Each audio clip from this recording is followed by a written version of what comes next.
లేవియకాండము 24వ అధ్యాయము. మరియు యెహోవా మోషేకు ఈలాగు సెలవిచ్చెను.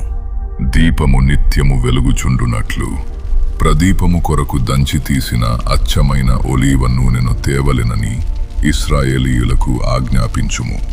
ప్రత్యక్షపు గుడారములో శాసనముల అడ్డతెరకు వెలుపల అహరోను సాయంకాలము మొదలుకొని ఉదయము వరకు అది వెలుగునట్లుగా యెహోవా సన్నిధిని దాని చక్కపరచవలెను.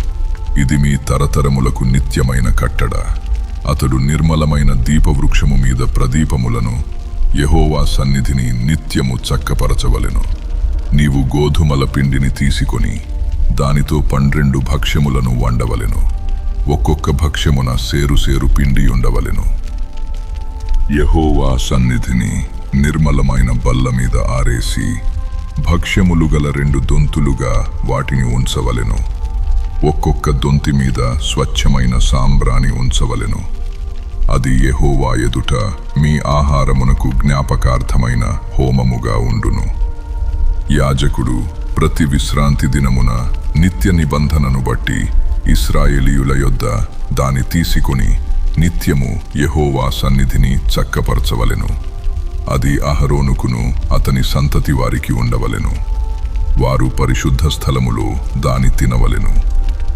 నిత్యమైన కట్టడ చొప్పున యెహోవాకు చేయు హోమములలో అది అతి పరిశుద్ధము. ఇశ్రాయేలీయురాలగు ఒక స్త్రీకిని ఐగుప్తీయుడగు ఒక పురుషునికిని పుట్టినవాడొకడు ఇశ్రాయేలీయుల మధ్యకు వచ్చెను. ఆ ఇశ్రాయేలీయురాలి కుమారునికిని ఒక ఇశ్రాయేలీయునికిని పాళెములో పోరుపడగా ఆ ఇశ్రాయేలీయురాలి కుమారుడు యెహోవా నామమును దూషించి శపింపగా జనులు మోషే యొద్దకు వాని తీసుకొని వచ్చిరి. వాని తల్లి పేరు షెలోమీతు. ఆమె దాను గోత్రికుడైన దిబ్రీ కుమార్తె. యెహోవా ఏమి సెలవిచ్చునో తెలిసికొను వరకు వానిని కావలిలో ఉంచిరి. అప్పుడు యెహోవా మోషేకు ఈలాగు సెలవిచ్చెను. శపించిన వానిని పాలెము వెలుపలికి తీసుకొని రమ్ము.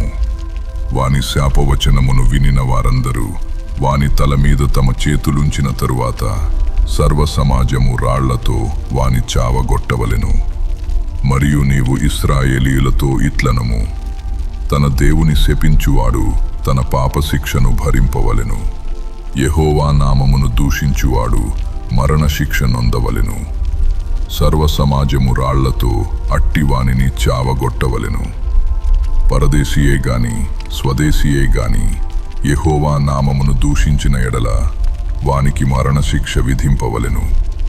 ఎవడైనను ఒకనిని ప్రాణహత్య చేసిన ఎడల వానికి మరణశిక్ష విధింపవలెను.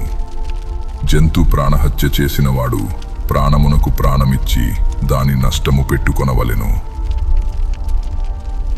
ఒకడు తన పొరుగువానికి కలంకము కలుగజేసిన ఎడల వాడు చేసినట్లు వానికి చెయ్యవలెను. విరుగగొట్టబడిన దాని విషయములో విరుగగొట్టబడుటయే శిక్ష. కంటికి కన్ను, పంటికి పళ్ళు చెల్లవలెను.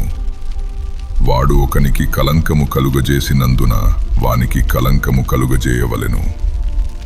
జంతువును చావగొట్టినవాడు దాని నష్టము నిచ్చుకొనవలెను. నరహత్య చేసిన వానికి మరణశిక్ష విధింపవలెను. మీరు పక్షపాతము లేక తీర్పు తీర్చవలెను. మీలోనున్న పరదేశికి మీరు చేసినట్టు మీ స్వదేశికి మీ చేయవలెను. నేను మీ దేవుడనైన యెహోవానని వారితో చెప్పుము అనెను. కాబట్టి మోషే ఇశ్రాయేలీయులతో ఈలాగు చెప్పెను. శపించిన వానిని పాలెము వెలుపలికి తీసుకొని పోయి రాళ్లతో వాని చావగొట్టవలెను. యెహోవా మోషేకు ఆజ్ఞాపించినట్టు ఇశ్రాయేలీయులు చేసిరి.